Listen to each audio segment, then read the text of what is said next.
What's up, guys? This is Coach Grant with First Down Training, and welcome to another episode of our First Down Training show. Today, we're going to be talking about how youth football is not about the kids anymore. So we're going to talk about some of the toxic environments that I've seen at the youth football level, and then we're going to be answering some questions that you guys left on a previous episode of this show. So I appreciate you guys tuning in. Let's get started. All right, fellas. So when I say that youth football is not about the kids anymore, kind of what I mean is just a little bit of the egos that you see in the youth football world. So listen, I'm one of the most competitive people on earth. You should always play to win. I feel like you shouldn't be playing the game to win. If you're not playing the game to win, you shouldn't be playing the game at all. And I feel like that's a good lesson to be able to teach athletes, no matter how old they are, whether they're, 8 years old, 15 years old, whatever. We're not just playing for fun. Now, I get it if maybe that's hey, I just want my kid to have a good time. I don't necessarily really care about winning. That's fine. That's your prerogative. That's your view. That's totally cool. But I feel like a lot of times coaches buy too much into that, and they forget why we are here in the youth football world in general. At the end of the day, what happens after youth football? These athletes go to high school. And then again, what happens after high school? These athletes go to college, or they get thrown out into the real world after college, or maybe they don't go to college, maybe they get a job, whatever. Our goal is to try to develop these young men into the best possible men that we could develop them into and the best possible football players that we could develop them into. That's just my belief, right? So I feel like a lot of times coaches put way too much stress on, hey, we got to win the 9U championship this year. We got to go down to Florida and we got to compete with all these teams and all this and all that. And listen, that's great and that's awesome. But I would rather win doing things the right way than win doing things the wrong way. Okay? So that's and again, or I would rather lose doing things the right way than win doing things the wrong way. I think that's probably a better way to say it, right? Obviously, you play the game to win, and I'm not a guy who's hey, everybody deserves to play, because everybody doesn't deserve to play. That's just a fact of the matter how it is. Just like how everybody doesn't deserve to be successful in the work field. It's all based on hard work. It's who puts in the most effort and who can execute and get the job done. At the end of the day, that's life. That's any competitive type of setting, right? Think of it like a sales job, right? Let's say you're selling some type of product. The guy who makes the most phone calls is probably going to make more sales than the guy who only makes 10 phone calls, right? So the guy with 10 phone calls shouldn't be complaining that he didn't make as much money as the guy who made freaking 1,000 phone calls. Same thing in football. So I'm not trying to say that everybody deserves to play. I'm saying that everybody deserves to develop. Okay, so it's the same thing with 7-on-7, right? Everybody knows that I tend to bag on 7-on-7 at times, but here's the thing, 7-on-7 is not real football. You guys, who cares if you won the Pylon Championship or OT7? Yes, you play to win, and yes, winning is fun, but what is 7-on-7 for? 7-on-7 is to try to actually develop these players, because it's in the off season, and we're trying to get them better, so when they go play for their high school team, they're a much better player off, or much better off than when they first got to us. That's the entire goal of 7-on-7. That should be kind of our focus with youth football, in my opinion. Now, I say all this because I know a lot of people are either on a youth team that's like this, or maybe looking for a youth team to be able to play for. Maybe it's your first season of tackle. Maybe it's your son's first season of tackle. I get that. I say this because I want you guys to understand what to look for and what's going to actually help you out long term, because it's a long game. Let's say you're 10 or 11 years old, you're 12 years old, whatever. You got a long road to go until you get to high school when it starts to matter, because I'm assuming most of you probably have the goal of playing college football, right? And again, the interesting part about college football and the interesting part about just football in general, when you look at rookies in the NFL, they're very young, right? They're in their early 20s, right? So it's a very short clock that you have. It's not like we have all this time to waste and then you could join the NFL when you're 30. You know what I'm saying? It's a very short amount of time.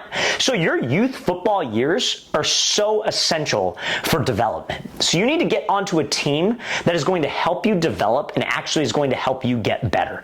Don't mistake what I'm saying for saying don't care if you win, don't care about the wins and losses. No, you should care about the wins and losses, because that's ultimately what you're training for, but we need to be doing things the right way. So there's a couple ways that I feel that youth coaches don't necessarily take the time to develop their athletes. One, I feel like they don't teach them enough about tackling and proper tackling form, which I think is only going to hurt you later on. You see it here all the time.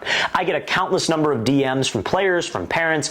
My son got injured. What should he do? My son got injured doing this. What should he do? How does he come back from this injury, etc.? I'm not an injury expert, but I know that at a young age, if you are constantly drilling out fundamentals, good tackling form, good tackling habits, you're probably less likely to get a serious injury from a bad tackle or a bad fall or a bad form later on. That's just my personal opinion. So I think there's not enough of that at the youth level. I think a lot of it is just like, hey, listen, we're going to come to practice, we're going to do a couple things for tackling, then we're going to get into plays because our goal is to win and our goal is to do this and our goal is to do that. And like, cool, like great, fine. You definitely want to win and I understand that. But at the same time, at what cost? Do we only want just like, okay, like we got like 11 starters on defense, 11 starters on offense. Do we just want those guys to just like play and then we don't necessarily teach them how to play the game the right way? And then when they get to high school, they're backups. And then what do we even do all this for? That's my whole problem with it. So I personally think that tackling form needs to be more emphasized, and I think there needs to be more certifications at youth football level. I think like certain parents who are maybe in charge of coaching, maybe in charge of coaching offense, defense, whatever, like I feel like, and I know that there are programs out there for sure, but I think it needs to be much more challenging. I think there needs to be more rules put in place that like teams need to practice XYZ drills, teams need to do XYZ things to help them prevent injuries, because again, head injuries is one of the most common reasons that parents don't put their kids in tackle football at a young age, and then when they get to high school and they haven't played any tackle, they're behind. Take it from me. I didn't play tackle football until I got to high school. I turned out okay, but I played quarterback, you guys. I wasn't a linebacker. I wasn't a D-line, O-line. I wasn't a position that had to hit and tackle all the time. And to be able to get you ready for that high school level when you're playing against much bigger dudes, much faster competition, much better competition, you need that groundwork. You need those fundamentals leading you into that. Now, again, another place where I feel at the youth level, it's really not about kids developing is like skill work, right? Like I feel like a lot of times that like, cause I'll see different youth practices, you know, I'll be training at a field with a group of guys and then we'll see like a youth team practicing, whatever. Like, I feel like a lot of times there really isn't much of an emphasis on like developing good habits in terms of like, let's say for example, with receivers, like there's not much emphasis on like, hey, you need to run the route this way. It's more like, hey, just go run a curl and get to that spot. And they're not really coaching them up on certain things to help them run the curl correctly, help them get more separation. If you see this look, you need to be able to do this. Like, let's say the quarterback position, like this guy's got really bad form. There's not much emphasis on like, hey, you need to correct this because your release is too slow, etc. And teaching them how to correct certain things. It's more like, hey, just get the ball there. Hey, I don't care what your feet do, just get the ball there. I think that's a disservice to the kids because I think that that's just not enough development work to help them out later down the line and later on in their career. Now, listen, I get it if you're a coach and maybe you're not educated on those things. You don't want to talk out of your ass. You don't want to be that guy that just like makes stuff up and over coaches a player when you maybe don't know what you're talking about. But I feel like there's not really an excuse for you to not know that information with the amount of information that is available to us at this time. You can go on to ChatGPT and ask him questions about football skills. Hey, what's the most efficient way to get in and out of a curl break as a wide receiver? Or you could just go to Google, or you could go to YouTube, or you could go to Instagram, or you could go to TikTok, and there's so much information out there from people like myself. And I'm not claiming to be just like this I know all type of expert, but I feel like I know a thing or two. There are plenty of other great coaches out there that put stuff on social media all the damn time. So I feel like there's not an excuse. I feel like as a coach, you need to take that personal accountability to, listen, I am the receivers coach for this team, or I am the offensive coordinator at this team. I want to know as much information about these positions as possible because my job as a coach, my job as an educator is to help these kids develop. We obviously are playing to win and we want to win as many football games as we can, but my job is to develop these kids into great young athletes and great young players to get them ready for high school ball. Because if I actually care about the players and I don't just care about myself and I don't just care about my own ego, it's about the kids. It's about the kids actually developing. I want him to get much better at this skill so when he goes to high school, he is better prepared. Is it about the kids or is it about your ego? That's all I got to say about that, right? Now, again, I feel like a lot of times youth coaches kind of fail players in terms of how they carry themselves and in terms of how they act. I feel like I see a lot of youth coaches all the time. They're out there at the field, they're cussing at referees, they're getting in arguments with parents, they're getting in arguments with other coaches. Sometimes you hear about this all the time in youth football. You see fights, you see coaches getting in full-blown shoving matches, and it's like, the kids are 11, bro. Like it's not that serious. You know what I mean? I'm not saying don't take yourself serious, but I'm just saying, what example are you setting for these kids, right? Everybody's very quick to judge when they see a when they see a college player get popped for a DUI, or he gets popped for speeding or domestic violence, right? But when he was a younger player, all the adults in his life, especially coaches, because I know me personally, as a football player, the relationships I remember the most were not with my teachers in school. I don't remember a single relationship I had with the teacher in school. I remember the relationships I had with coaches and the good examples that they set, but also the bad examples that they set, right? Like I remember I had an athletic director one time in high school who's full-blown yelling at another coach, cussing out another coach, getting in a full-fledged fight, and it's just like, like imagine being an athlete and that's all you see. All your coaches are cussing, all your coaches are doing this or doing that, or fighting players, fighting parents, like yelling at players. Like, what type of example does that set? What it does is it normalizes the behavior. So these young men or kids who are eventually going to be young men think that behavior is okay, think that behavior is fine, so when they carry on later in life, that's how they act. And that's not good, you guys, in my personal opinion. So I think that coaches need to step up to the plate a little bit more in youth football. And there's a lot of great coaches out there. A lot of you guys I talk with, a lot of coaches that I speak with and interact with on a daily basis, you guys do the right things. I'm not saying that this is everybody. I'm just saying that this is some of you. And I think, again, you need to make sure that you are setting the correct example and you are getting these kids ready for the next level of football, but also the next stage of life, okay? So that's all I'm going to say about that, you guys. Now, fellas, what we do on every single one of these episodes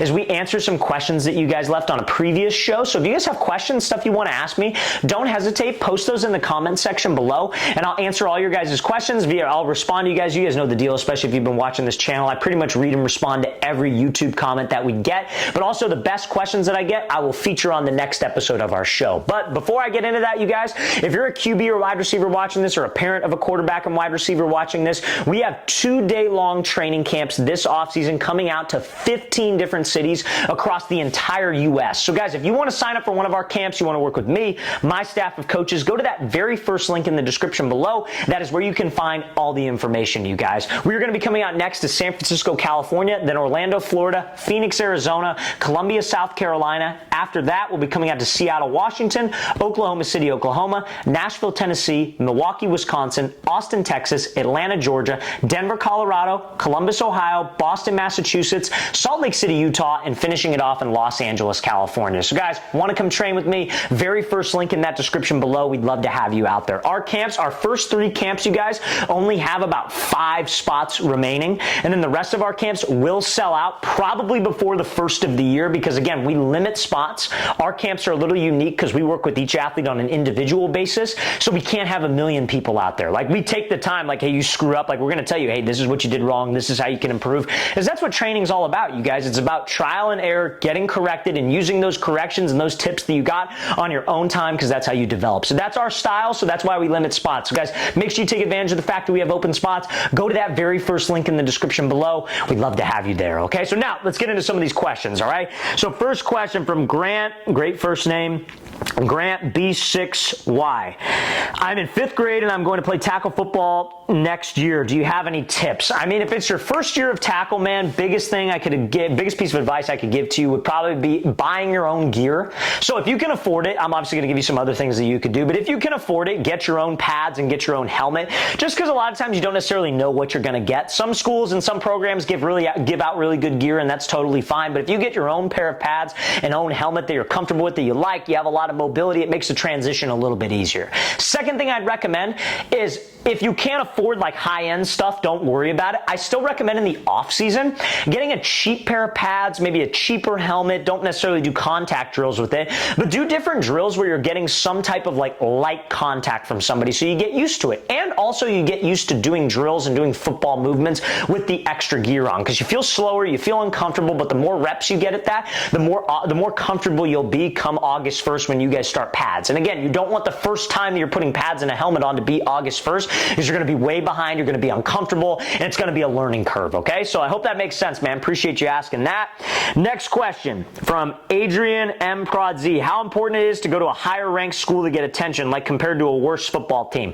Going to a high ranked high school is definitely important when it comes to your recruiting. The reason why is, like, I wouldn't say like high ranked is most important. I would say like schools that have a tradition of getting people to the next level, because what a lot of people don't talk about in the recruiting process is your high school head coach is the most important ally that you have in the recruiting process. Not some recruiting agent that you hired, not some recruiting expert or website or whatever it is. Because what happens once the football season ends and you guys get into winter workouts, like after January 1st? College coaches come to your school, and what they do is they go straight to the high school head coach's office and they ask, hey, do you have any players this year? And guess what he's going to say He's going to recommend players that he has that are very good athletes and that have performed well.